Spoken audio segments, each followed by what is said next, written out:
Hey y'all, I took a little break and I came back to make another video about homelessness, specifically homeless college students, now that we're talking about homeless college students because of what's going on at Humboldt, where 1 in 5 students is homeless. And of course I came across this. Unfortunately, a lot of homeless stats are done state by state, but in California, rising cost of education, cost of housing, of course, like the cost of things is why people are homeless, and yet people will insist that drugs and alcohol are why people are homeless, including a shelter called Arlington Life Shelter.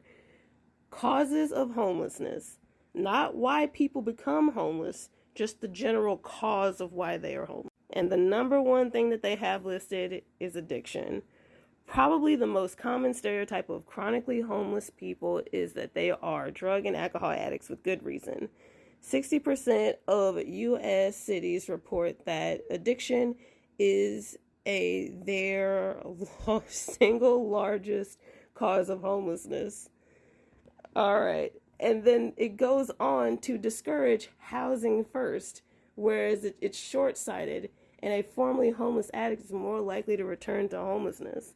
Now, gee, I wonder what a shelter that we all know gets paid for each person that they have in a shelter bed per night would gain to benefit from discouraging housing first. Now, if you hop on over to another website called the Human Rights Careers, the top 10 root causes of homelessness is stagnant wages, unemployment, and lack of affordable housing. Those are the top 3. So what the Arlington Life Shelter neglects to tell you about people who are homeless that have substance abuse issues is that people rarely become homeless because of substance abuse issues.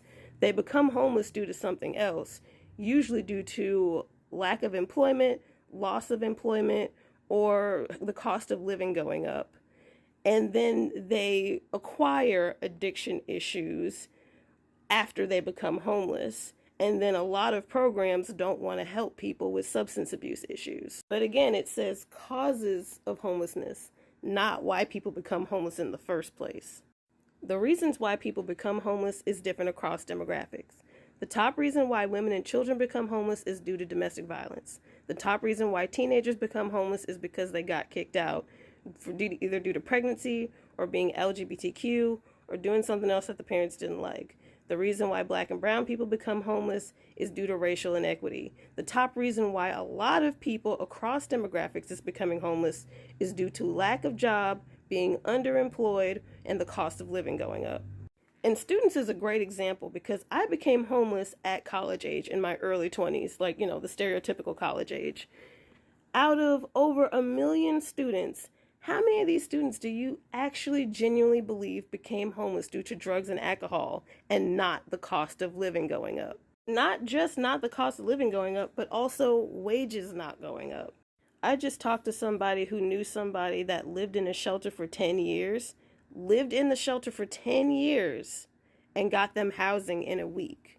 I've met somebody that lived in a shelter for 7 years. And you know what? This actually reminds me of something. In the earlier times of when I was homeless, when I first became homeless in Colorado, I was in a Salvation Army shelter. And the case manager said that I shouldn't apply for a housing program because I don't have income, even though that housing program has job programs. I applied for the housing program and got in. And from this day forward, you now know that there are people who live in shelters for years.